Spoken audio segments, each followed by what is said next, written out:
काय आता मिळाली का चव? होय तर आता मिळाली खरी चव. MDH चंकी चाट मसाला, जीवनाला खऱ्या चवीची रंग. असली मसाले साथ सच MDH. वाशिम जिल्ह्यात मागील 2 दिवसापासून सतत मुसळधार पाऊस सुरू आहे. या पावसाचा फटका नदी नाल्या या दुथड्या भरून वाहत आहेत. तसेच काही नद्या ओव्हरफ्लो झाल्या, त्याच्यामुळे नदीकाठच्या जमिनी पूर्णतः खरडून गेल्या आहेत. तसेच नदी काठच्या जमिनीमधील जे बी बियाणे या पूर्णतः नष्ट झाले आहे.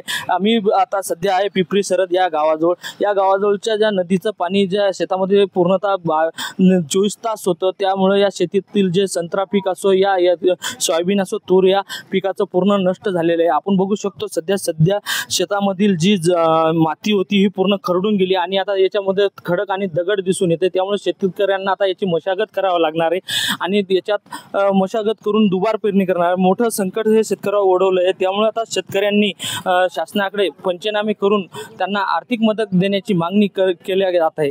कॅमेरामन सचिन राणेसह विठ्ठल देशमुख, TV9 मराठी, वाशिम. काय आता मिळाली का चव? होय तर आता मिळाली खरी चव. MDH चंकी चाट मसाला, जीवनाला खऱ्या चवीची रंग. असली मसाले साथ सच MDH.